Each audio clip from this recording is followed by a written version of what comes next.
চট্টগ্রাম বাইজিদের সাবেক স্বরাষ্ট্র প্রতিমন্ত্রী লুৎফুজ্জামান বাবরের মুক্তির দাবিতে বিক্ষোভ মিছিল ও মানববন্ধন অনুষ্ঠিত হয়েছে। বিস্তারিত দেখুন মোহাম্মদ কামাল উদ্দিনের প্রতিবেদনে।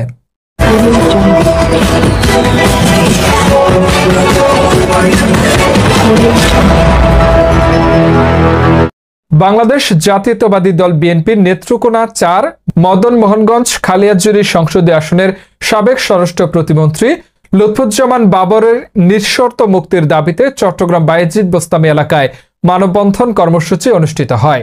এই সময় উপস্থিত ছিলেন চট্টগ্রাম বায়েজিদে বসবাসরত নেত্রকোনা মদন মোহনগঞ্জ খালিয়াজুরির বিএনপির যুবদল ছাত্রদলের নেতৃবৃন্দ সহ সর্বস্তরের জনগণ।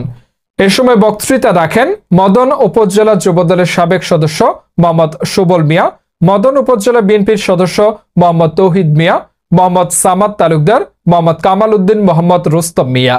এ সময় বক্তারা বলেছেন, সাবেক সফল স্বরাষ্ট্র প্রতিমন্ত্রী লুৎফুজ্জামান বাবরের নিঃশর্ত মুক্তি দিতে হবে।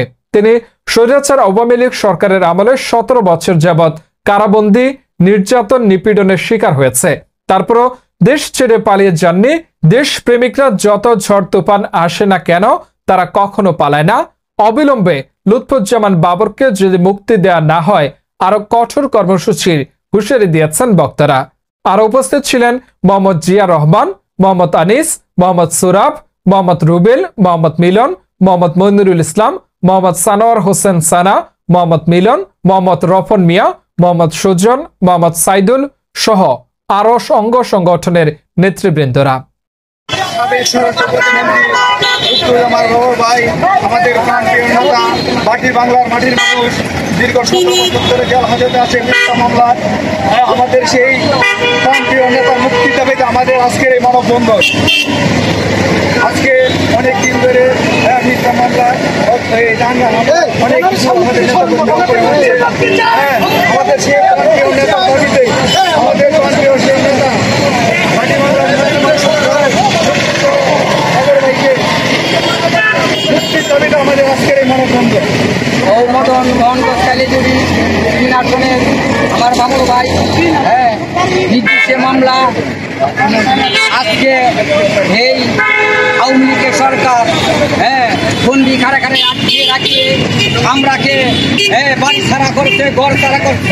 এর বুক ছিঁড়ে দেখানোর মতন আমরা ছাকা নাই। আওয়ামী লীগ করেন তারা আমরা বিএনপির সাথে কোনো যোগদান দেবেন না। যারা আওয়ামী লীগ করেন তারা আমরা তাকে দূরে সরে থাকবে।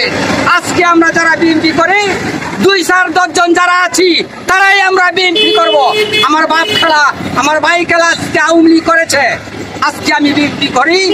আজকে আমি আমার বাপকে চিনি না, আমার ভাইকে চিনি না, সে আমার মানুষ না।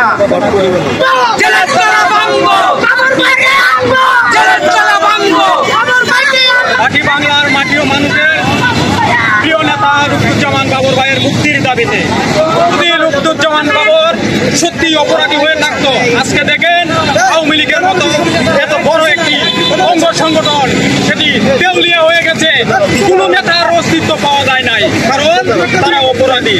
আর লুৎফুজ্জামান বাবর যদি অপরাধী হতো তৎকালীন উনিও পালিয়ে যেতে পারত, কিন্তু উনি পালায় নাই। উনি রয়েছে বাংলার বুকে, উনাকে 17 বছর যাবৎ কারাবন্দী করে রেখেছে এই স্বৈরাচার শেখ হাসিনার সরকারে। বাংলাদেশ বিচার বিভাগটাকে যিনি ধ্বংসের পথে ফেলে দিয়েছেন এবং কি সেন্টিগ্রেডে পরিণত করেছেন এই শামসুদ্দিন মানিকের নেতৃত্বে এই মামলাগুলোর রায় দিয়েছে। এই সেন্টিগ্রেডের রায় আমরা মানি না, মানব না।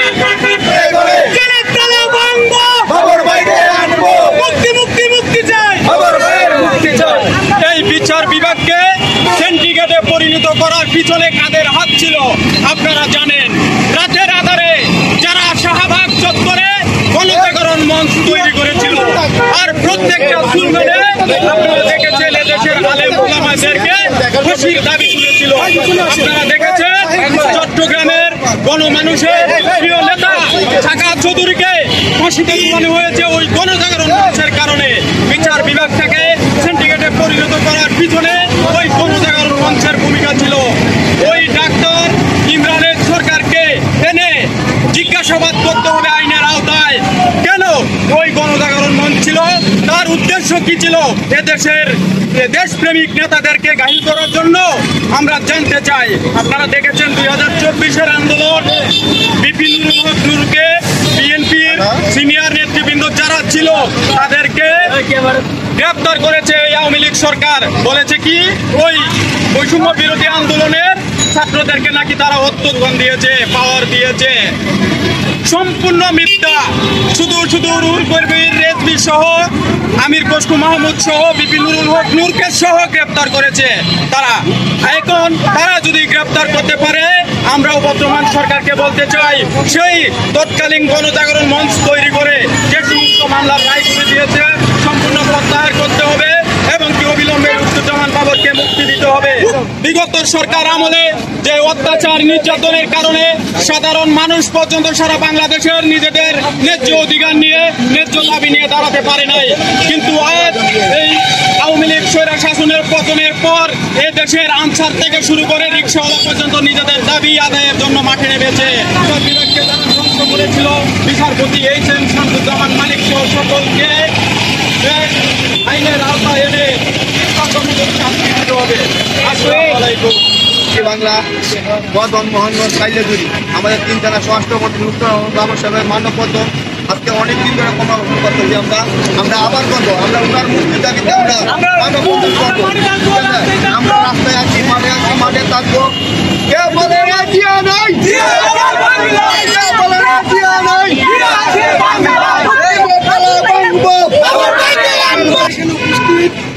আমাদের দাবি একটাই, আমাদের বাটি বাংলার প্রাণপ্রিয় নেতা লুৎফুজ্জামান বাবর ভাইয়ের মুক্তির দাবিতে আমাদের দাবি একটাই, বাবর ভাইয়ের নিঃশর্ত মুক্তি। আমরা দেখেছি গতকালকে রিজেন্টের প্রতিষ্ঠাতা শাহেদকে জামিন দিয়েছে। শাহেদের নামে 92টি মামলা, অথচ আমাদের বাটি বাংলার প্রাণপ্রিয় নেতা লুৎফুজ্জামান ভাইকে এখনো জামিন দেওয়া হচ্ছে না। আমরা গভীর উদ্বেগ প্রকাশ করতেছি। আজকে আমরা এখানে উপস্থিত চট্টগ্রামে বসবাসরত নেত্রকোনা জেলার মদন মোহনগঞ্জ কালিয়াজুরির সর্বস্তরের জনগণ, আমাদের দাবি একটাই, আমরা গভীর উদ্বেগ প্রকাশ করতেছি কেন আজকে আমাদের বাবর ভাইকে জামিন দেওয়া হচ্ছে না। মুক্তি মুক্তি মুক্তি চাই, মুক্তি চাই, মুক্তি মুক্তি মুক্তি চাই, মুক্তি চাই। আমরা এখানে সবাই উপস্থিত, সবার দাবি একটাই, আমাদের বাবর ভাইকে বর্তমান সংকটাপূর্ণ অবস্থায় ওনাকে আমাদের খুব প্রয়োজন। আপনারা যাই করেন অতি দ্রুত আমাদের মাঝে আমাদের বাবর ভাইকে ফিরিয়ে দিন।